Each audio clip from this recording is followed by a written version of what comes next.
Reincarnated with the strongest system. Chapter 371, The Leaders of Deus Part 1. Please be careful, big brother, Brianna said as she hugged William. If you need a safe place to stay, you can always come back here in the Kirinter Mountains. I will welcome you with open arms. William patted Brianna's head with a smile. He also felt reluctant to leave the adorable Loli behind, but he couldn't stay with the northern tribes. There were still many things he had to do and people to protect. Besides, hiding would not change anything. Don't worry, I'll be fine, William replied as he assured Brianna. Make sure to follow your sovereign's decree. Also, look after your people. They need you right now. William then shifted his attention to the youngest prince of the Hellan kingdom who was a few meters away from them. Prince Ernest, stay here in the Kirinter Mountains, William stated. I already told you about the state of affairs in the capital. Going back will only endanger your life. Until the curse has been lifted, you are to stay here with the northern tribes. Do you understand? Yes, Prince Ernest replied. The young prince also understood that he couldn't do anything for the kingdom at this point in time. His brothers had already aligned themselves with the organization, which was an act of treason.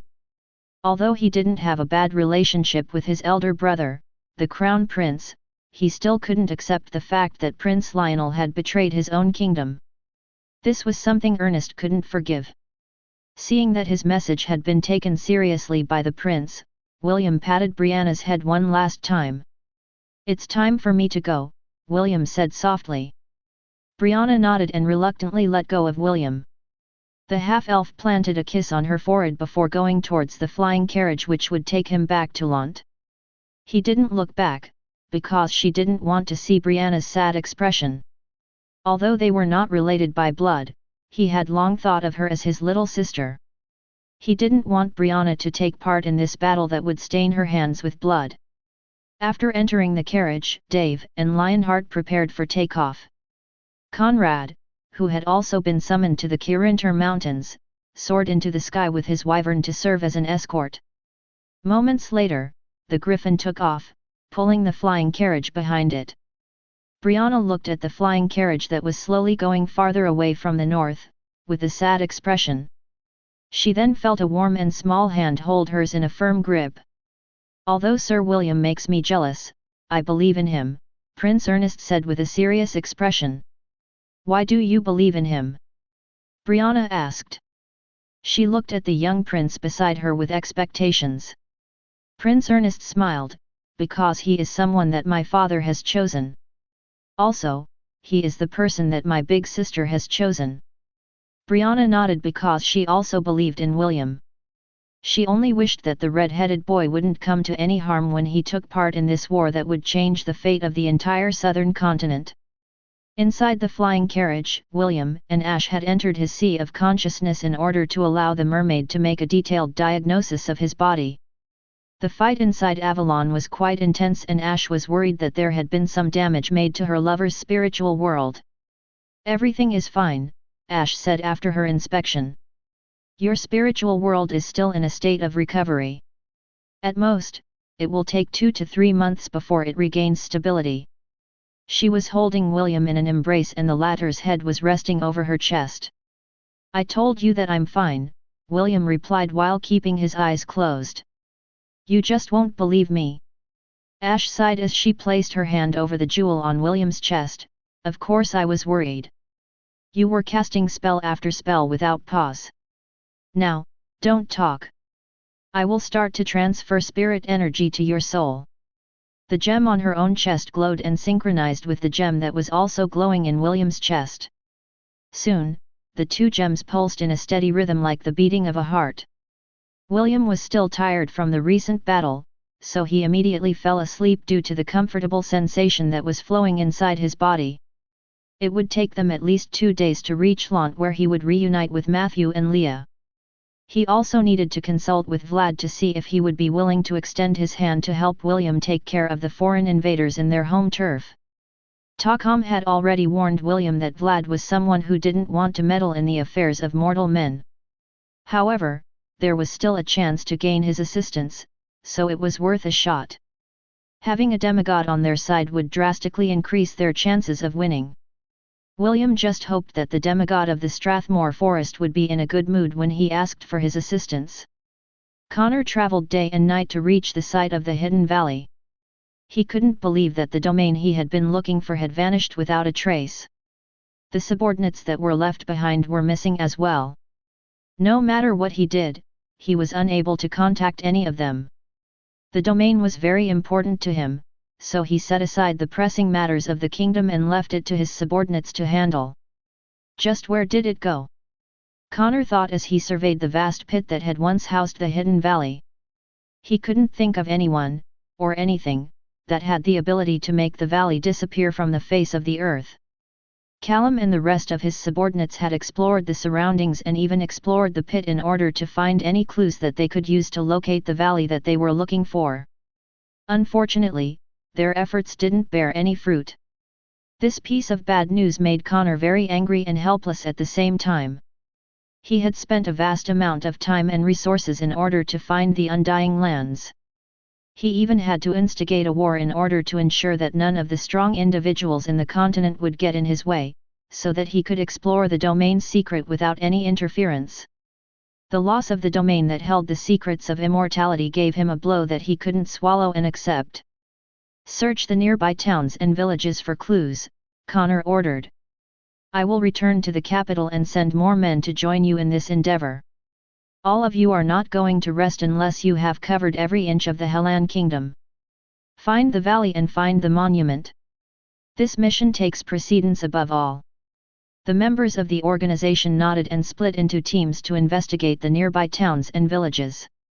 The members that had accompanied Connor from the capital had also been split to accompany these groups of investigators. Connor remained even after his subordinates had left his position. He stared at the pit with a serious expression as if he was using his willpower to summon the valley back to its original position. So this is what you've been up to, Connor. That's one big pit. Are you trying to build an artificial lake? You sure have a unique taste.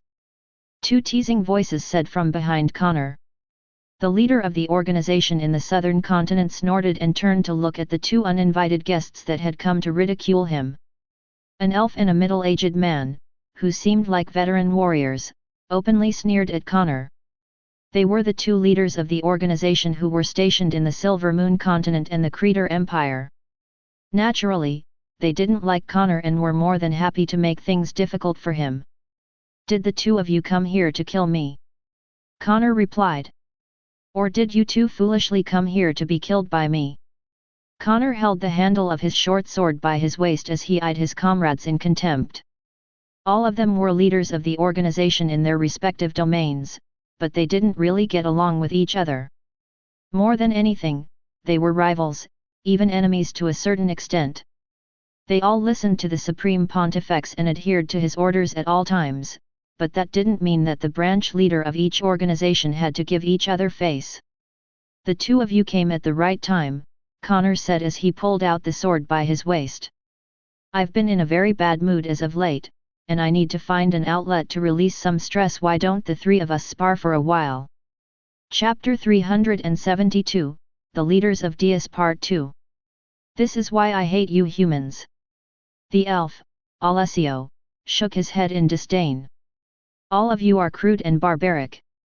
Can't we just sit down and talk like civilized people? Berthold, the middle-aged man who stood beside the elf, spat on the ground. This is why I hate elves. You pretend to be so refined and elegant, yet every word that comes out of your mouths is rubbish. Do you all, perhaps, eat the deer dung in your forests for breakfast? As expected of humans, all of you are scum. As expected of elves, all of you are hypocrites. The two glared at each other, completely ignoring Connor who had his short sword at the ready. Although the two were quarreling with each other, Connor didn't lower his guard. Backstabbing was very common among the leaders of the organization. They would be more than happy to kick those that had fallen from the grace of their pontifex and take all of his possessions like spoils of war. Speak, why are both of you here? Connor declared as he pointed his short sword at the elf. The elf frowned as he faced Connor's glare fearlessly. "Why are you pointing that thing at me?" "It's really simple," Connor replied. "I hate elves more than I hate humans." Berthold laughed out loud as he saw Connor antagonize his elven counterpart. He already knew of Connor's hatred for elves, so he wasn't surprised at his current action. Alessio also knew of Connor's hatred for the elves, but the same was mutual, so he wasn't backing down as well. Ironically, after a standoff that lasted for a few minutes, it was Berthold who took the lead to pacify both sides. "Calm down, both of you," Berthold said. "Connor, we didn't come here to fight. At least for now. Our real fight will start soon. But, since we are acquaintances, we decided to come here to give you a chance to surrender." Connor grinned as he looked at his acquaintance with disdain. "Surrender? Me? What nonsense are you talking about?" Alessio chuckled as he crossed his arms over his chest. "Aren't you wondering why the two of us are here?" Connor gave the elf a sidelong glance. Naturally, he was surprised when his rivals had suddenly appeared in the southern continent. However, knowing that the two were opportunistic bastards, his surprise didn't last long. Since all of them were members of the same organization, it was highly possible that his plans were leaked out by the spies that his two guests had planted in his own men. Seeing that Connor wasn't planning on saying anything, Alessio gave an exaggerated sigh as he continued his explanation. "Simply put, the Elven army and the Creator Empire have invaded this continent." Alessio smirked. "We are just giving you an opportunity to surrender before our armies trample on your men during our conquest of this kingdom." Connor snorted at the elf's arrogant words. "Conquer this continent? You make it sound so easy. Do you really think that you can do that?" "Of course. What can a few scum humans do to our mighty elven army?" Alessio raised his head arrogantly. "No matter how many subordinates you have, do you think you can beat a tenth of the Silver Moon Continent's army? I'd love to see you try." Berthold, who was keeping quiet earlier, yawned as if the elf's bravado was just the boast of a 5-year-old child. "Maybe a miracle will happen and you can beat these weak elves, but you cannot do anything about the forces of our Creator Empire," Berthold stated. "You already know what kind of army we have, right?" Connor frowned. He didn't know how many men Berthold and Alessio had brought to the southern continent. However, their confident words made him understand that both of them weren't joking. "Frankly, I don't mind if you cut the ears of some of these elves and take them back as trophies." Their arrogance had been rising as of late. "The kids in my army are looking forward to capturing some elven beauties to be raised as their pets."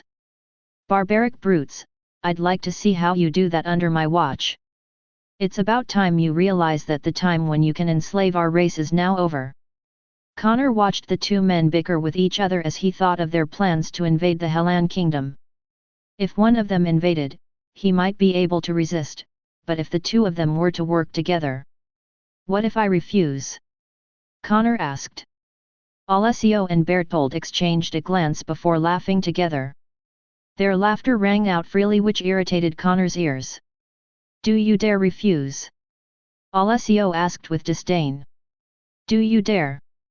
Berthold had also stopped laughing and his expression became serious. He wanted to know if Connor had the guts to fight the two of them at the same time. "Why shouldn't I dare?" Connor challenged. "Both of you came here, uninvited, in my domain, and you think I will just bow and allow you to have your way? I am the leader of the organization in this continent. Both of you are mere trespassers." Berthold and Alessio didn't deny Connor's accusation because he was correct.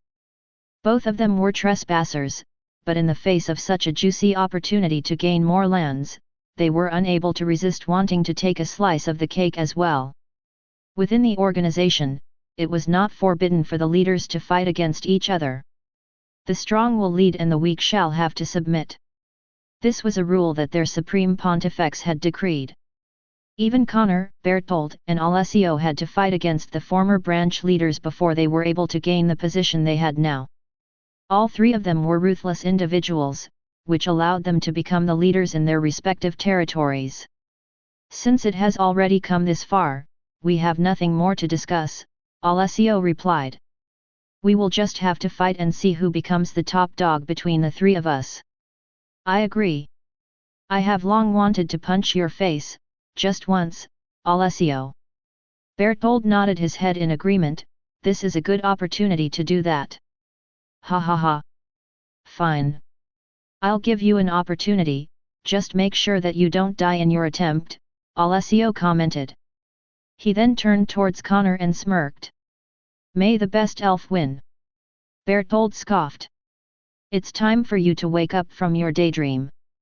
Connor ignored the two men's bickering and walked away with steady steps. He still had many things to do, and one of them was assigning men to find the undying lands before the elves, and the Creator Empire, got wind of the real reason for bringing the entire continent to its knees. Chapter 373, The Betrayer of the Hellan Kingdom. Est, who was currently in the capital, was inside the house where he had stayed with his mother for many years. Just like all the adults, his mother had also turned into a crystal statue while seated in her favorite chair. Herman, Nana, and the three maids who stayed behind to watch over his mother's safety, had suffered the same fate as well. Young master, dinner is ready, Isaac said as he finished arranging the dining table. Currently there were only the two of them inside the house, and both of them worked together to do the house chores while waiting for the promised date when all of the students of the academy would return to the capital and discuss their next course of action. Frankly, Est believed that not all of the students who had returned to their domains would come back on the promised date. Most of them were the heirs of their territories, so it was up to them to take care of the welfare of the survivors that were left behind. Also, he was quite worried about William. After the Crown Prince gave everyone permission to return to their hometowns, Est went to the academy to check on the half-elf's condition. However, when he arrived, William and Ian were nowhere to be found. Est was very tempted to go to Lont, but he was worried about his mother, so he decided to stop by their residence back in the capital of Gladiolus. Is the food not to your liking, young master? Isaac asked after seeing that Est did not seem to be in the mood for dinner. Est shook his head as he gave his loyal retainer a smile. Sorry, I was thinking of other things. The food you make is always delicious. Isaac sighed in relief after knowing that it was not his cooking's fault. The two talked as they ate because the house was very quiet. It made them feel like they were in a ghost town, because they could not hear any noises in the vicinity. Est's house was located in the second level of Gladiolus. This was where the residences of important people, and nobles of the Hellan kingdom, were located. Naturally, there was a certain distance from every household and all their properties held considerable space. This gave each household some privacy, which also made the current situation so dark and gloomy. Do you think Will and Ian are in Lont? Est asked. Isaac finished chewing the food inside his mouth before he answered his young master's inquiry. I think that is the case, young master, Isaac replied. I can't think of any other place where the two of them could have gone. Est nodded in agreement. Ian wouldn't take a risk when it came to William's safety, so the town of Lont was the safest place to go during these chaotic times. We still have a week before the gathering will take place, Est said softly. If William is not there at that time, we will go to Lont and visit him. Isaac nodded. Currently there was nothing they could do in regards to the people that had been turned into statues. Fortunately, each residence was protected by special runes that prevented intruders from entering them. Only those that had a certain imprint could enter and leave the premises unimpeded without facing the high-level spells that could potentially give them serious injuries. For now, Est's mother, Nana, Herman, and their maids were safe inside their residence. Tell me, what do you think about the current situation? Est asked with a serious expression. Among the three of them, Isaac was the least vocal, but he was the one who liked to plan things and ensure that they had everything they needed whenever they went on an expedition. Est trusted him to give insights on certain things, especially when he needed a second opinion. "It's fishy," Isaac answered in a heartbeat. "All the adults have turned into statues, but those black-robed men that appeared inside the fortress were perfectly fine. Not only that, they seemed to have a close connection with the crown prince. I didn't want to say this at first, but it's possible that they were the ones responsible for the incident that had turned all those who were above the age of 20 into statues." Est's expression turned serious. He had been thinking of the same thing, but he lacked the evidence to back up his suspicions. When he went to see the statue of the king for the first time, the crown prince didn't react as strongly as he had at that time. It was as if Prince Lionel had already anticipated that something would happen to his own father. The other suspicious thing was the way he greeted the black-robed men that had appeared in the fortress after the incident. Although it was not an overly warm reception, one could tell at a glance that they were on good terms with each other. Not only that, they were the ones who volunteered to gather the statues of the king and other high-ranking nobles and officers of the army for safekeeping. Est didn't think much about this in the past because his state of mind back then was filled with confusion. Back then, all he cared about was the king's safety and the eradication of the soldier ants that had been paralyzed due to the purple aurora borealis that descended from the sky. "Are you implying that the crown prince has betrayed the kingdom?" Est asked in a voice that only Isaac could hear. Although the residents had soundproofing magic, this kind of discussion was something that shouldn't be known by other people. Isaac firmly nodded his head. "Of course, this is only my assumption. I would rather be wrong than right about this matter, young master." Est didn't say anything and allowed Isaac to clear the dishes on their table. Just like his trusted retainer, Est wished that the crown prince wasn't part of this conspiracy. Because if that was true, then Prince Lionel had not only betrayed the Hellan kingdom, but also betrayed his own family. Est clenched his fist as he held back the anger that was rising in his chest. He had never liked the crown prince, but he didn't hate him to the extent of wanting to cause him harm. "I need to know the truth," Est thought as he raised his head to look at the ceiling. "I need to know if he really betrayed his majesty." Meanwhile, inside a tower that served as a prison located on the east side of Gladiolus. "Ha ha ha! I bet you didn't see this coming, didn't you, dear brother of mine?" Rufus laughed hysterically as he looked at his older brother's swollen face. The two of them were locked in different cells, but Rufus' condition was way better than the crown prince's. After barging into Connor's room when the latter was in a bad mood, the crown prince received a beating which had broken some of the bones in his body. Naturally, after regaining his composure, Connor ordered the healers of the organization to treat his injuries. However, Connor prevented them from healing Prince Lionel's face, which made the latter mad with anger. Unfortunately, there was nothing he could do but swallow his anger in the fear that Connor would come to his cell to beat him up again if he made a scene. For Prince Lionel, who adored the beautiful princess of Frisia, he cared about his face just as much as he cared about his life. He hated the fact that his loser brother was mocking him, but there was nothing he could do but endure. Connor had stationed guards to watch over the two of them, so the crown prince ignored Rufus' ingratiating taunts. "Connor, you bastard! This prince will make you pay for this offense." Prince Lionel swore as he glared hatefully at Rufus, who was currently rejoicing at his current state. "You, too. After I get out of here, I will ensure that you will not be able to ridicule and laugh at me again." The crown prince's heart was filled with hate and anger. For someone like him who wanted to stand above others, being treated like this was a stain on his ego.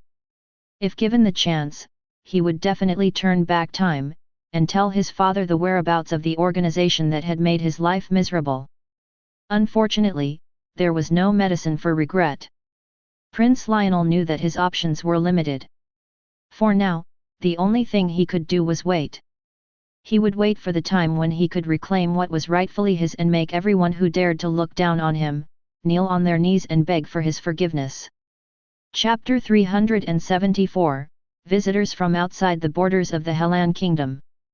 A 4-meter-tall llama soared through the sky, while pulling a flying carriage. 30 more lamasus flanked the flying carriage, serving as their escorts. Lamasu. Protector of the divine. Human-headed winged bull. Threat level, A, low. Can be added to the herd. Success rate, 5%. Lamasus are often called the protectors of the divine because they were fierce and loyal guardians of the bull god that had walked the land thousands of years ago. They have the body of a bull, the facial features of a man, and the wings of an eagle. In the Zealand dynasty, most houses that have a certain kind of influence and power have a pair of carved lamasus beside the entrance of their gate. They believed that as long as the lamasus stood guard to protect their house, their safety was assured. Inside the flying carriage, the crown prince of the Zealand dynasty, Alaric Sol Zealan, watched over his brothers and sisters, who were currently asleep. When the elves invaded the outskirts of their dynasty, the Minotaur race immediately reported it to their sovereign.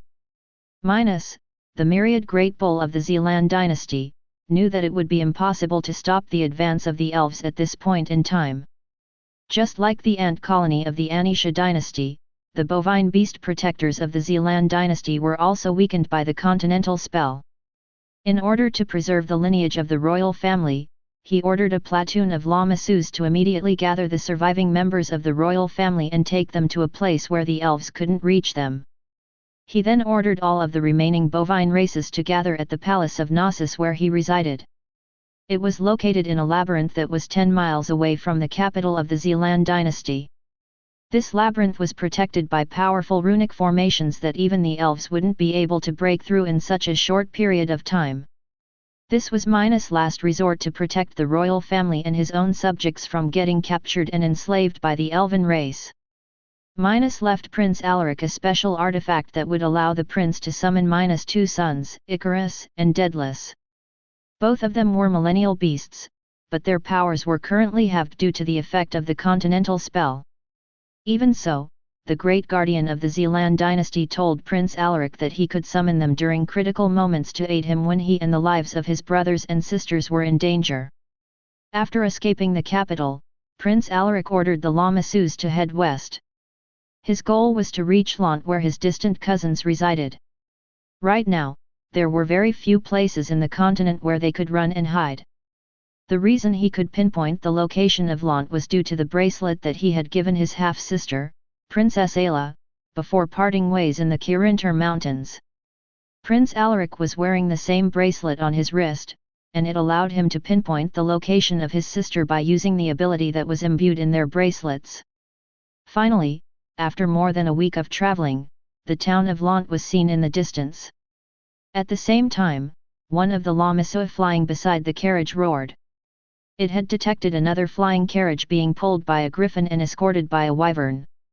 Since their numbers were greater, the lamasu guarding the carriage wasn't the least bit worried of the two magical beasts that were also headed in the direction that they were going.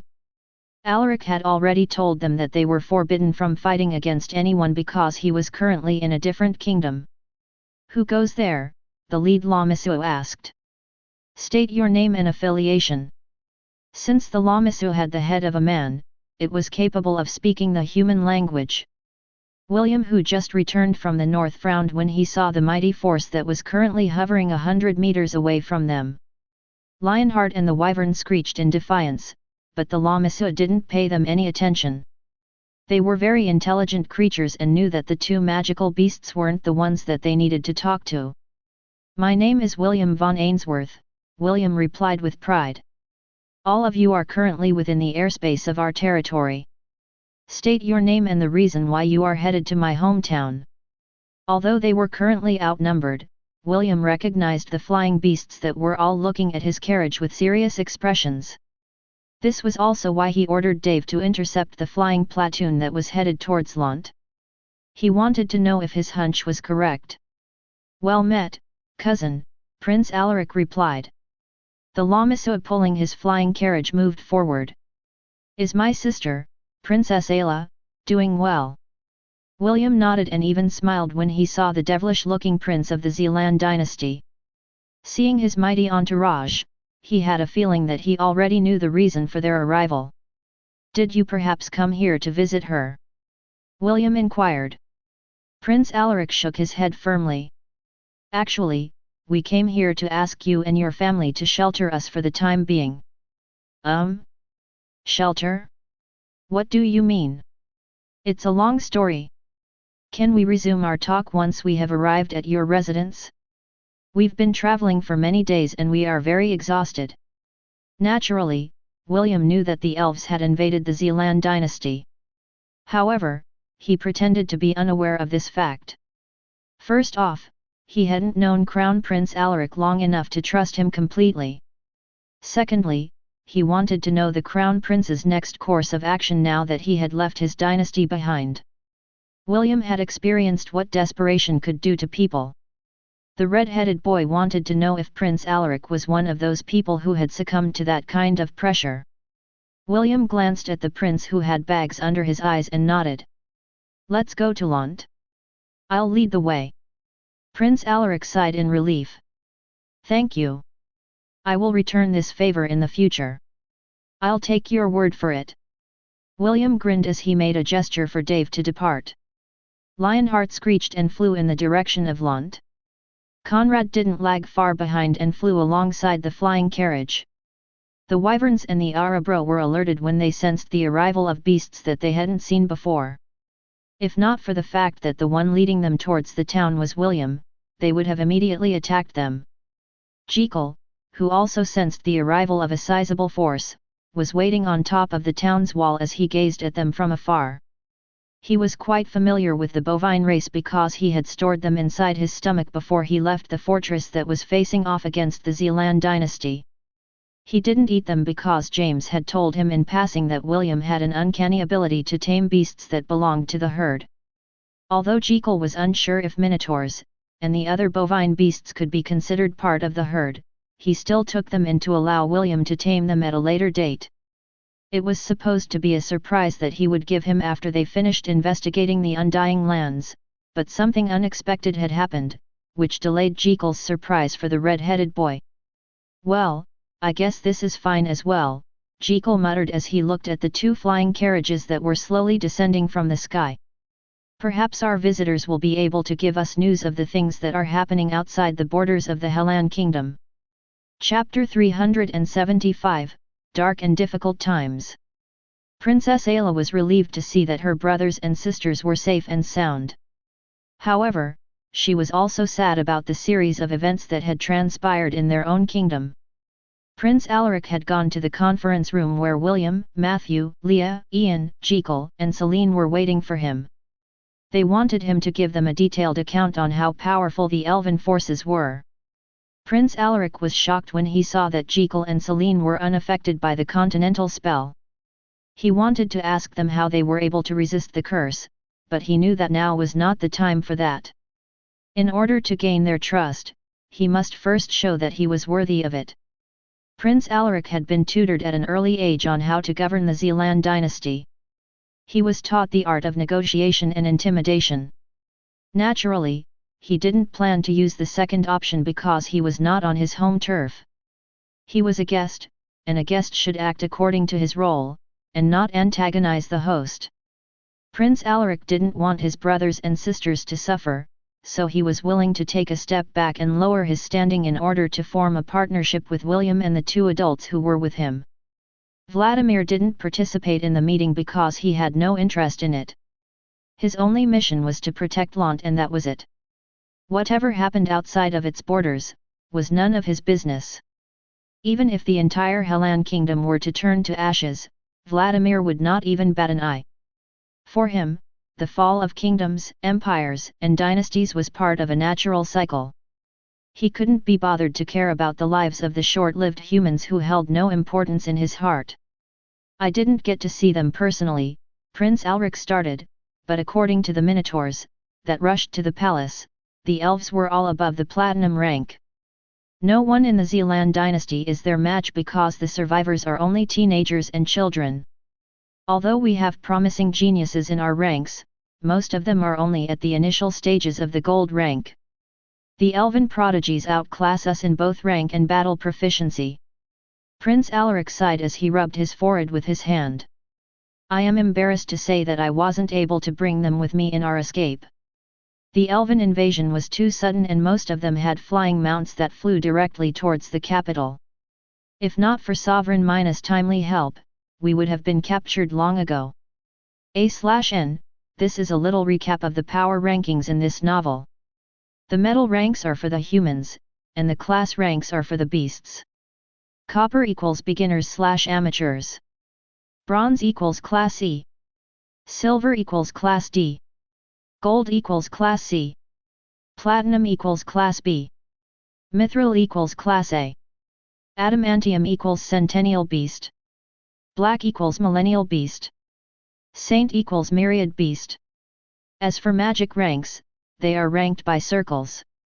First circle, second circle, third circle up to the 10th circle. I added an auxiliary chapter for the rankings, so check it out in order to have a recap about the ranking systems of this novel. William raised an eyebrow as he glanced at his master, Selene. His beautiful master had told him long ago that the elven prodigies were stronger than humans. He just didn't know how strong they were because he hadn't faced any of them in battle. William's current power level was at the middle stages of the platinum rank. However, if he unleashed all of his abilities, his battle prowess could easily reach the late stages of the mithril rank. Selene returned her disciple's gaze coolly because she understood William's line of thought. Don't worry, with your current level of strength, even normal elven geniuses aren't your match, Selene stated. The ones you should worry about are the captains and commanders of this elven expedition. If I'm not mistaken, they have already reached the adamantium rank. Matthew's, Leah's, Ian's, and Prince Alaric's expressions turned grim when they heard Selene's declaration. Currently, Matthew's and Leah's battle prowess were at the initial stages of the platinum rank. The same could be said for Prince Alaric, who was proficient in both martial arts and magic combat. What are your plans now, Prince Alaric? William inquired. The crown prince of the Zealand dynasty raised his head to look at William. There's no way I can reclaim my dynasty with the current forces in my possession. The 30 Lamasus that accompanied us in our escape are the current fighting force we, of the royal family, have. If possible, I'd like to stay here in Lont while I think about our next course of action. I apologize because I haven't thought about anything else aside from reaching this place. Prince Alaric looked at William with a serious gaze. Will you allow us to stay? All the people in the room glanced at William. Although Matthew and Leah were older than him, William was the knight commander of a knight order. His rank was higher than them because, during wartime, knight commanders had the rank of a general. Of course you can stay, William replied with a smile. However, it will not be for free. William knew that letting Prince Alaric stay was the right thing to do. However, he also understood that if he allowed him to stay for free, the crown prince would think that he had underlying motives for his hospitality. It was better to establish some conditions to their cooperation so that both sides would be able to rest easy. I want 10 of the Lamasus under your command to work for me, William stated. Right now, I am lacking in manpower. Just like what happened to your dynasty, the Hellan kingdom is under siege by an organization called Deus. I need all the fighting forces that I can get. Prince Alaric nodded his head. He was already expecting this outcome, so he had prepared himself to compromise and transfer up to 20 Lamasus to help William's cause. Fortunately, William only asked for 10, which made the prince breathe a little easier. William, later, spare me some time, Jekyll said with a mischievous smile. I want to show you something. William eyed the dentist of Lont suspiciously because Jekyll had always given him the creeps. The red-headed boy felt goosebumps when he saw the mischievous smile plastered on the dentist's face. He felt as if he was going to have a transaction with a scammer, and he had no choice but to allow himself to be scammed without any form of resistance. How did your meeting with Sir William go? Princess Ayla asked as soon as her big brother, Prince Alaric, appeared in the house that William had designated to be the temporary residence of the royal family from the Zealand dynasty during their stay in Lont. It was a house that was built for VIP guests who decided to visit Lont. This house had 2 stories and was only 100 meters away from the Ainsworth residence. It went well, Alaric replied as he sat on the comfortable couch in their living room. They are good people. Princess Ayla nodded in agreement. Ever since she had arrived in Lant, the Ainsworth family had treated her kindly. Her master, the Life Archon, Owen, had taught her a lot of things. Even his young wife had treated Princess Ayla like a family member and would often invite her to have lunch and dinner with them. Big brother, do you think we will be able to reclaim our dynasty? Princess Ayla asked with a sad expression on her face. Prince Alaric looked up at the ceiling and didn't give an answer. He and Princess Ayla both knew that recovering their dynasty from the hands of the elves was merely a pipe dream. Right now, the only thing that they could do was hope that a miracle would happen. Prince Alaric knew that the only way to have a chance of winning was to wait for the Minotaur race to regain their strength. Then and only then would they have a chance to challenge the elves. The only question was, when would King Minos and his subjects recover their strength? This was a question that Prince Alaric couldn't answer. Perhaps, even King Minos himself didn't know the answer to this question. However, one thing was clear. These were dark and difficult times. A time where hope was fleeting, and salvation was nowhere to be found. Chapter 376, Quick Shot Shepherd Skills. Sir Jekyll, where are you taking me? William asked. Jekyll just smiled and placed a finger over his lips. It's a secret. You'll know when we get there. The two of them were currently riding one of the wyverns that had become one of the protectors of Lant. William didn't know why they had to do their talk away from Lant. Deep inside, he hoped that Jekyll wouldn't use him as a specimen for his experiments. Because this was a private affair, Ian wasn't allowed to accompany William. This made the half-elf think that whatever the dentist of Lant wanted to talk about, had to be done in secret. Soon, the two arrived at a familiar place. This was the silent forest where William had trained under the sentinel of Lant, Trent, and his drunken monk master, Dwayne. The wyvern landed in the clearing beside the lake and allowed his 2 passengers to disembark. Jekyll then crossed his arms over his chest as he looked at the red-headed boy in front of him. Your grandpa said that you can tame herd-type beasts. Can you really do that? William nodded. In the past, he had used contracts to make the Spire and Psoglov become temporary members of his herd. The reason? His shepherd job class didn't have a taming skill. The method he used to make the hippogriffs and the trollhounds become part of his herd was to invite them using promises and compromises. He promised the hippogriffs that he would regrow their limbs if they became part of his herd. Due to this agreement, the shepherd job class was somehow able to tame these magical creatures and add them to his herd. What he didn't know was that the king's Ches Species divinity was subtly helping him in the background. Jekyll smirked. Well then, why don't you give that taming skills of yours a try? Turn around for a second. William obediently obeyed Jekyll's command and turned around. Suddenly, the stillness of the silent forest changed and the ground trembled as if there was an earthquake. The red-headed boy was about to turn his head around when a hand held his head in place. Did I tell you to turn your head around? Jekyll's voice, that was laced with intimidation, made William unable to even move his head. The vice grip that was locking his head in place was the real deal. William had a feeling that even if he used all of his strength, he wouldn't be able to release himself from Jekyll's hold. A few minutes passed, and the tremors finally stopped.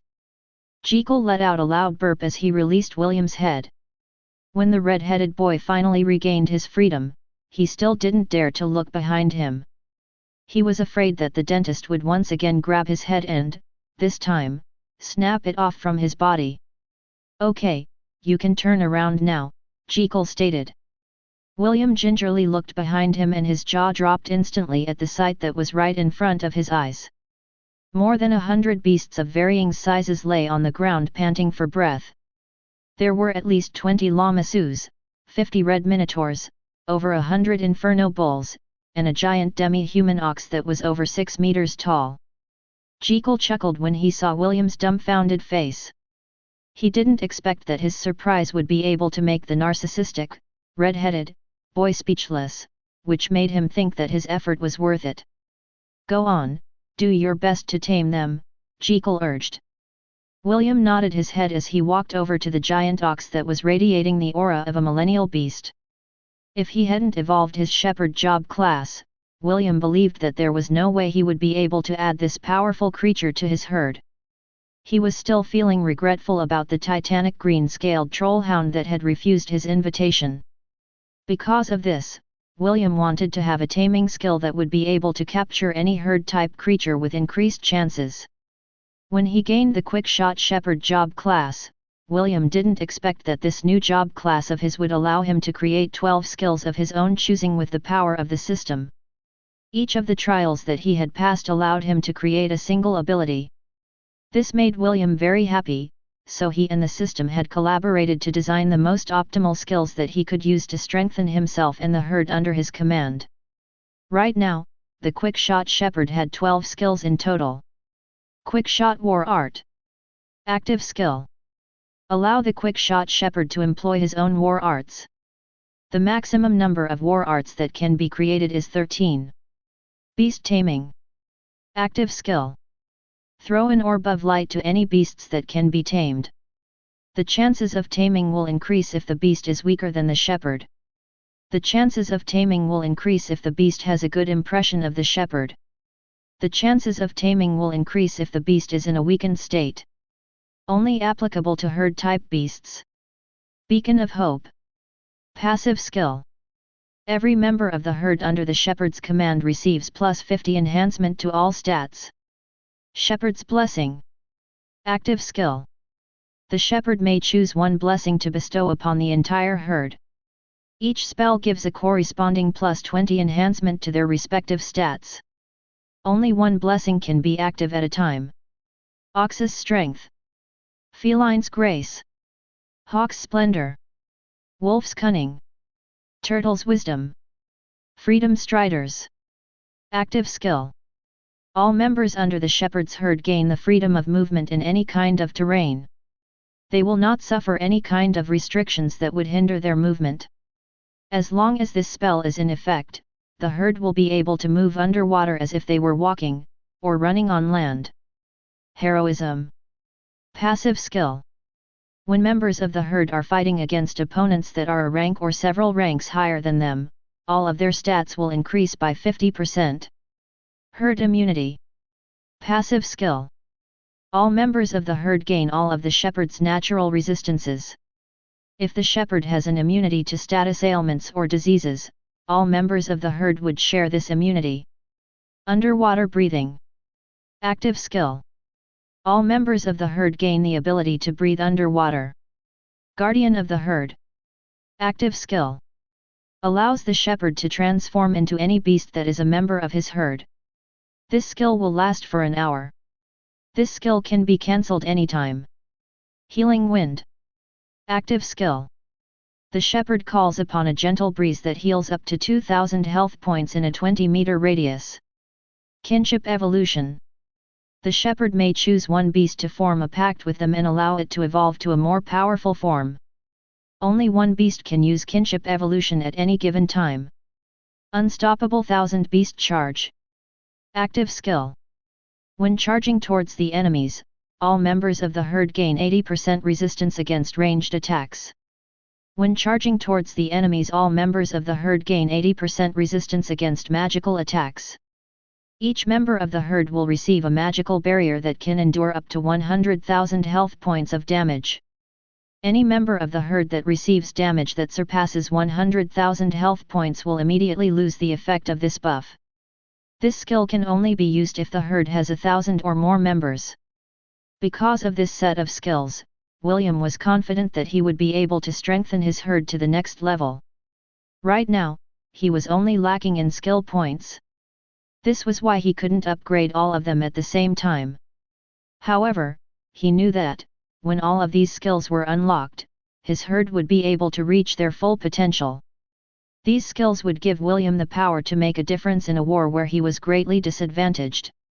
Chapter 377, Fight for Me, and I shall hold your vows fulfilled. The millennial beast, Urchitu, felt an unfamiliar, yet warm, force wash over its body. It felt very comfortable, and yet, its instincts told him that it mustn't allow itself to be lulled by the power that was slowly binding it to someone's will. The Urchita was a giant white ox that was almost as tall and as broad as the diabolic hell ape that once helped William during the dungeon outbreak. Its two horns were massive, which made it very imposing. Unfortunately, its strength was currently halved due to the power of the continental spell that had affected every creature in the continent that had the rank of centennial and above. The only ones that didn't get affected by the spell were the extremely powerful ones like pseudo-demigods and demigods. Minos, the sovereign of the Minotaurs, and the Ant Queen had been affected by the spell.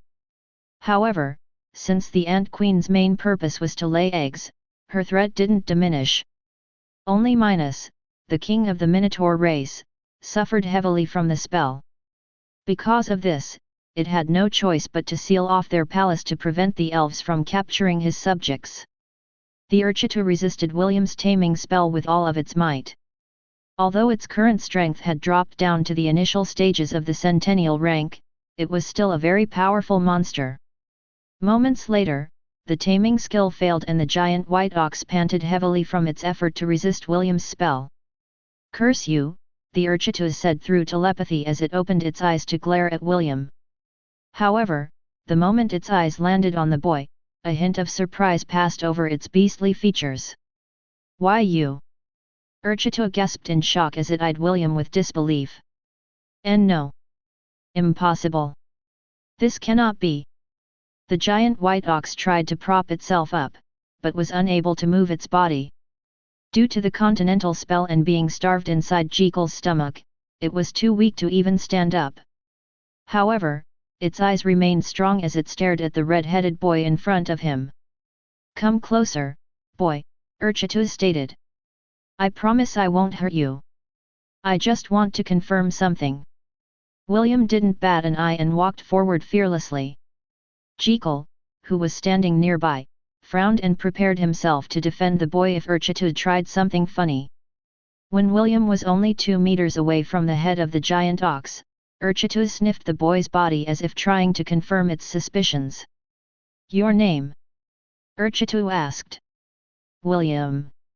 William answered. Urchita narrowed its eyes then asked the most important question it could think of. "What is your profession?" William smiled because he understood the real meaning behind the giant white ox's question. He then remembered David's short lesson before he was sent to the heavenly domain to partake in his 13 trials. "I am the eternal guardian of the herd," William said with pride. He then looked at the giant white ox that was lying on the ground with a serious expression. "Will you honor the oath made by your ancestors?" Urchita chuckled, but coughed a few moments later. Its weakened body was still sore from being held up in Jekyll's stomach and the chuckle it did only made matters worse. "Earlier, did you try to form a contract with me?" Urchita inquired. William pondered a bit because he knew that the proud beast in front of him demanded an honest answer. After organizing his thoughts, he decided to just tell the truth. "Yes and no," William replied. "Yes, it is a form of contract, similar to that of a beast companion, but different. What I attempted to do earlier was to add you to my herd. In short, I am adding you to my own private force." William then looked at the lamasus, minotaurs, and flaming bulls that were also lying on the ground. "Not only you, I plan to add them in my herd as well," William continued. After looking at the fallen beasts for half a minute, he shifted his attention back to the giant ox that was looking at him with a serious expression. "Urchita, I ask you to fight for me," William stated. "Fight for me, and I shall hold your vows fulfilled. What say you?" All of the beasts that were currently in a weakened state had been listening to William's and Urchita's exchange. They had also noticed something very different about the red-headed boy's aura and Urchita had confirmed their suspicion. William was the eternal guardian of the herd and the Minotaur race had made an oath to serve the god of shepherds and his chosen disciples who would don his mantle in the mortal realm. The beasts that protected the Zealand dynasty now had to make a choice. fulfill their oaths and follow William, or reject him and remain loyal to their king. Tell me your goal, Urchitu demanded. It wore a complicated expression on its face as he asked the half-elf another question. Although we made an oath to the Eternal Guardian, we cannot betray our king and the citizens of our dynasty. What is your plan regarding the Zealand dynasty? William knew that he was now at the turning point of a subtle negotiation between him and the commander of the Minotaur race. Depending on his answer, Urchitu and the rest of the beasts would either join his side or resist him with everything they had. I do not wish for dominion. The red-headed boy placed his closed fist over his chest as if to make a pledge. My goal is to fight against the organization that has brought chaos to this continent, as well as to fend off the foreigners that have invaded our lands. This is my goal. And what will you do after you complete your goal? Urchitu asked. What of our dynasty? William scratched his head as he gave the giant ox a sheepish smile. Ah, you don't need to worry about this.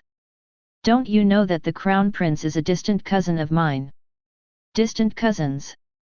Yes. In fact, Crown Prince Alaric is currently in Lant. Ah. Lant is my hometown and just a few miles away from here. You can meet him later after we are done with our business. William summoned his shepherd's staff and held it firmly in his grasp. He then pointed its tip at the Urchitu's face. Although David had told him that the Minotaur race was the guardian of the shepherds, this was a vow made thousands of years ago. He didn't know if the current Minotaurs would still honor this ancient oath. One thing was for sure. Whether they honored it or not, William was determined to add Urchitu and its subordinates to his herd whether they liked it or not. I'll ask again. Will you fight for me? William inquired. There was no threat in his words. But he radiated an imposing aura that wouldn't take no for an answer. Urchitu knew that the time to make a choice had come. The beasts lying on the ground looked at their leader and waited for its answer. Whatever Urchitu's decision would be, they would follow it as his loyal subordinates. My answer is... Chapter 378, The Calm Before the Storm. To think that James was right, Jekyll said with undisguised curiosity. How do you do it? No, don't say anything. Just let me dissect you. I promise I'll put you back together as if you were brand new. William hurriedly hid behind the Urchitu who was now standing on its feet. After adding them to his herd, William made them eat Lily's pink lollipops to remove the status effects that had been plaguing their bodies. After that, he used healing wind to help them recover from whatever injuries they had suffered. When William asked Urchitu in a discreet manner how they got here, it said that they were swallowed by Jekyll and stored inside his stomach. This made William become even more wary of the always smiling dentist of Lant. He also made a vow that he would never again meet with the dentist alone. Jekyll's latest outburst of wanting to dissect him made William realize that the dentist was half serious with his teasing. If given the opportunity, he really would dissect William to find out what made him tick. Jekyll grinned when he saw the boy's reaction. However, since the matter with the Minotaur race was done, it was now time to return to Lant. Jekyll rode the wyvern and returned first because William said that he wanted to talk to Urchitu in private. Although he was curious, the dentist decided to give William some privacy and left him to deal with his own business. William and Urchitu discussed for an hour before making their way to Lant.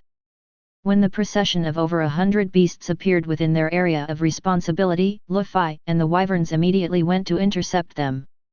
However, when they saw William sitting on the shoulders of the giant white ox, the defenders of Lant lowered their guards and allowed their new allies to pass through. The kids who saw the, never-before-seen, beasts for the first time looked at all of them with wonder. The corner of the Urchitu's lips twitched when William left it near the entrance of Lant where Luffy usually sat. The two giant beasts sat opposite each other while the children of Lant played beside them. Does this always happen? Urchitu asked Luffy through telepathy. Luffy nodded its head and gave his new comrade a grin that said, "You'll get used to it. Cousin, I thought I had already overestimated you, but this, how did you do this?" Prince Alaric asked in disbelief. When William had returned to Lant, Prince Alaric was one of the people that went to meet with him because there was something he needed to discuss. However, when he saw William sitting on Urchitu's shoulders, the prince was unable to hide the shock spreading across his face. After his escape from their capital, he ordered the lamassus to go to the battlefield where Urchitu and the other beasts were stationed. When he arrived there, none of the beasts could be found. All he saw were the soldiers that had turned into statues, still holding their weapons and wearing their armors. After retrieving some important supplies from the army camp like food, water, and clothes, Crown Prince Alaric headed straight to Lont to ask William and his family to shelter them. Never in his wildest dreams did he think that he would meet their dynasty's beast commander in Lont. "It's because of my overflowing charisma," William replied as he flipped his hair. "For the time being, Urchita will work with me to fight off the organization in the Hellan kingdom. I'm sorry, but I can't make you any promises that we will help you take back your dynasty.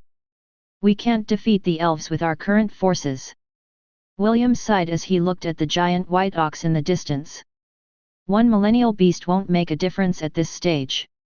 Although the Urchita was strong, and had recovered its power to the peak, it alone was not enough to overthrow the elven army that had stationed itself within the capital of the Zealand dynasty. William was worried about the teleportation gates that the elves were currently building, but there was nothing he could do about it. Before he worried about the affairs of others, he needed to fix his own problem first. For now, he planned to get some resources from the Undying Lands to strengthen his own private force. Now that he had obtained the flames of purification, the Dracolich would definitely beef up the defenses of Avalon. It didn't expect that William would steal one of the priceless treasures that was hidden inside the fortress. The Dracolich thought that it could easily capture William using his minions and force him to release his seal. What it didn't know was that a certain system had already fully mapped the interior of the fortress and labeled the locations of the treasures that would be beneficial to William's goal to fight against the invaders. The Dracolich may be powerful, but it couldn't do anything in its current state. The attack it formed to prevent William from taking the Undying Lands was a one-time thing. It had used the accumulated dark energy that it had gathered over the years to kill the boy, but it was all for naught. Instead of taking his life, the system happily absorbed the dark energy and turned it into experience points. "Now that you have a sizable force by your side, are you going to take control of the Hellan kingdom?" Prince Alaric asked. He wanted to know if William was finally planning to fight the organization that was responsible for all of this mess. "Not yet." William shook his head. "One millennial beast is not enough. I need more help. I will give you command of all the lamassus that are with me right now," Prince Alaric said decisively. He knew that the sooner William dealt with the organization, the sooner he could deal with the elves, who were the nearest threat to the red-headed boy's kingdom. William carefully considered Prince Alaric's offer before nodding his head. "I accept your generous offer, but leave 5 of them behind. Also, continue to stay here for the time being. As long as you are here, I can guarantee your safety." "Guarantee my safety?" Prince Alaric raised an eyebrow. "Just where is that confidence of yours coming from?" William didn't answer the prince's inquiry and simply smiled. Even if he were to tell the crown prince that a demigod was currently safeguarding Lont, he had a feeling that Prince Alaric wouldn't believe him. Since that was the case, he just decided to play it cool and give a mysterious vibe. Seeing that William didn't plan to answer his inquiry, he decided to ask. "What now?" Although the prince's question only consisted of 2 words, its meaning was conveyed properly. "I need to leave Lont," William said with a determined expression. "I need to look for allies while I still have time." "While you still have time?" Prince Alaric asked. "Do you have some kind of deadline?" William nodded. 3 months. After 3 months, the current situation will escalate. The calm before the storm will have passed and a powerful force will sweep across the land. If we don't want to get blown away by the powerful winds, we need to brace ourselves for the impact." The red-headed boy looked at the grey clouds that were hanging in the sky. The clouds that had cast a gloomy atmosphere into the hearts of the survivors in the southern continent. If possible, he wanted to sweep them away and allow the light of the sun to warm the hearts of everyone. Unfortunately, this was not possible at this point in time. The only thing he could do was to gather as many allies as possible. He only had 3 months to do it, and even William himself didn't know if he would succeed in this endeavor. "I'll be leaving tomorrow, see you later, Prince Alaric," William said softly. He then walked towards the Ainsworth residence to tell Matthew, Leah, Celine, Ian, and Jekyll the plan he had in mind. Although he would like to stay in Lont for a few more days, time wasn't on his side. He already had some ideas on whom to invite to fight with him. The only question was, what price would he have to pay in order to gain their help? Chapter 379, This child is as good as mine. Take care of yourself, okay? William said as he hugged his adorable niece, Eve. Always listen to your big brother Matthew, and big sister Leah, okay? Eve replied as she happily hugged William back. William sighed as he reluctantly pulled back from the little girl's hug. He then summoned a small wooden staff that David had attached to his mail containing 200,000 God points. "This is my gift to you," William handed the small wooden stick to the cute little girl who had already grabbed the stick from William's hand. "Always carry with you when you leave the house." Eve almost always saw William carrying a wooden staff around. There were times when she would even ask him to let her play with it. Because of this, she became happy when she was given a stick of her own. Eve waved the small wooden stick that was only 24 inches long. She giggled as the ducklings chirped beside her feet, while looking at her playing around with the stick. William couldn't help himself but smile when he saw this scene. Although he didn't know why David wanted Eve to become his disciple as well, he knew that his adorable niece would be safe as long as the God of Shepherds looked after her. "I'll be leaving now, Master, Big Brother, and Big Sister," William said. "Take care of yourselves while I am away." "Oliver will accompany you," Celine said as she patted William's head. "He's been bored as of late and wants to go on an adventure. Do take him along with you." William nodded his head. Having Oliver with him was a great thing because his second master was a very dependable ally. "Make sure to take good care of yourself." Leah hugged William after Celine had stepped back. "Remember, we will always be waiting here in Lont. If it gets difficult, you can return anytime you want." "Okay," William commented and hugged her back. He then sneakily whispered something in Leah's ears which made her face turn beet red. "Now is not the time for that," Leah playfully pounded William's head with her closed fist. "Rest assured. After all of this is over, I will consider it." William chuckled as he gave his big brother Matthew a thumbs up. Although they were cousins, the two treated each other as siblings, so William wanted the best for him. Matthew was unaware of what his mischievous little brother had whispered in his wife's ear, but knowing William, it was certainly something not good. "I will not tell you to stay out of trouble, because this is exactly what you plan to do," Matthew said as he patted William's shoulder. "However, just like Leah said, you can always return here when things get out of hand. As long as he is here, we will be safe." William agreed with Matthew's words, but he also knew that he, himself, was not meant to be where it was safe. Currently, there were still treasures that he needed to retrieve from the Undying Lands. However, in order to get those treasures, he needed additional help. He had a feeling that the Dracolich wouldn't make things easy this time around, and he would have to fight an uphill battle if he were to return to the Undying Lands. Even with the addition of Urchitu and the Minotaur races, William was not confident that it was enough to turn the tides in his favor. "I'd like to come with you, but there are a few things that I need to do here in Lont," Jekyll said as he walked towards William. He then handed William some of his regeneration potions that were filled with troll's blood. "Take these. Maybe they will come handy in whatever you plan to do." "Thank you, Sir Jekyll. Don't thank me, just let me dissect you once." William's body unconsciously shuddered as he took a few steps back. Clearly, he couldn't let his guard down with the smiling dentist for even a second. Lionheart descended from the skies pulling the flying carriage behind him. Conrad's wyvern circled the skies because they, too, would be accompanying William in his travels. Before he climbed into the carriage, William glanced once more at his loved ones and waved his hand. He didn't know when he'd be able to return to his hometown.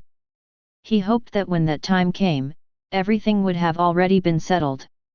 With a mighty screech, Lionheart soared towards the sky. The llamasus that were now part of William's herd flew in a formation to protect the flying carriage. Urchitu and the other beasts had entered the 10,000 beast domain because it would be impossible for them to catch up with William while traveling on land. A few hours after William left Lant, a white goose flew in the sky as it escaped from the eastern part of the Hellan kingdom. It had just recovered its strength a few days ago and decided to flee its territory to find a safe place to wait out the impending war. On the outside, it looked like an ordinary goose that one could see anywhere. However, it was actually a millennial beast in disguise. This particular millennial beast was a very sly creature and would often eat unsuspecting humans who thought that it was a wild animal that they could roast for lunch. It loved seeing the despair on the faces of the humans that it had eaten alive due to their stupidity. When it arrived at the airspace of Lant, it was shocked when it sensed many powerful beasts residing in the small town. This piqued its curiosity, so it decided to investigate. The white goose landed near the most imposing residence because it had studied the customs of humans. It knew that those who ruled a territory always lived in the biggest house in every city. That was when the white goose saw Eve. Since the white goose was a millennial beast, it had a very strong perception. It had immediately sensed the unbelievable spiritual power that was hidden within the little girl. This made its mouth salivate. Magical beasts ate the beast cores of others in order to increase their strength or to evolve. This also applied to special humans whose magical and spiritual powers exceeded the norm. In the goose's eyes, Eve was like a very potent elixir that would help it increase its strength. It also understood that Eve's power would further increase as she grew up. Because of this, it hatched a plan to kidnap the girl and raise her until she had reached the right age before it feasted on her flesh and absorbed her powerful spiritual essence. Only that giant gold ape is a threat, the white goose thought. However, it can't fly, so it will not be able to catch me. This child is as good as mine. The white goose approached Eve with a mischievous look in its eyes. It was looking forward to raising the child that would allow it to step into the ranks of myriad beasts after a few years. The adorable girl, who was playing with her ducklings, was unaware that a dangerous threat was fast approaching her. Leah had gone back inside the house to cook lunch and left Eve in the garden for the time being. She was not worried because Eve was a very obedient girl and only played in the garden, never venturing outside their residence. This gave the white goose the perfect opportunity to strike. It walked with steady steps because it was sure that no one in this small town was capable of snatching its prey away from its grasp. Chapter 380, Bad Birds Needs to be Punished. The ducklings that surrounded Eve felt something amiss and looked at the approaching goose with caution. All of them stepped in front of their mama and spread their little wings while chirping at the white goose that was releasing malicious intent. Chirp! Chirp! The goose stopped 3 meters away from the ducklings and gave a light honk. It then waved one of its wings and blew the 7 ducklings away with a gust of wind. Honk! You brats are lucky that we are distant relatives. I will spare your lives just this once. Eve turned her head to look at the ducklings that lay on the ground tens of meters away from her. They had all lost consciousness and were not moving. Bad! Eve shouted as she pointed her wooden stick at the white goose. Bad bird! The white goose ignored the little girl's words and stepped forward. It did not care about its food's opinion. It seems that I'm right, the white goose thought as he neared Eve. She is indeed a rare human with strong spiritual powers. The white goose drooled as it approached the little girl. It had already confirmed that it wasn't mistaken in its assumption, and its determination to kidnap Eve and raise her until she grew older became stronger. Eve was a kind girl. Even though the white goose had harmed the ducklings, she didn't use the stick in her hand to hit it. More like, she was unfamiliar with the concept of hurting others because she had been raised with love and care every single day by her family. Bad bird. Bad. Eve shouted as she took a few steps back. Even though she was young, she felt that the goose was very different from her ducklings and the adults who were always by her side. When the goose was only a meter away from Eve, its body stiffened when it felt a strong pressure press down on it like a mountain. Eve looked up to see a white-haired old man with a long white beard standing right behind her. Who? Eve tilted her head as she asked this question. This was the first time she had seen this old man, but for some reason, she didn't feel any bad feelings coming from him. I'm one of your big brother Will's friends, David said with an award-winning smile that would put all of the Oscars' best actors to shame. Will? Yes. David gently patted Eve's head before looking at the millennial goose who planned to kidnap and eat his new chosen disciple.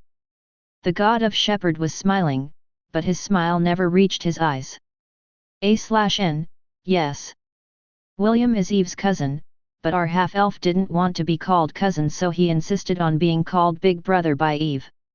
I'm going to give you a choice, David stated. Become my disciple's contracted beast or I'll roast you, right here, right now.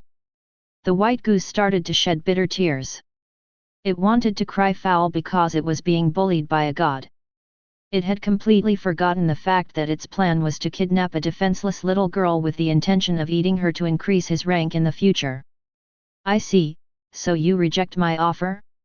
Okay, time for you to. David sneered and raised his hand. Honk. Wait. I accept, the white goose hurriedly replied because it knew that the god in front of it was serious. I see. It's good to see that you are smart enough to understand your predicament. Sob sob. The goose could only cry bitterly as the god of shepherds bound him with a contract spell.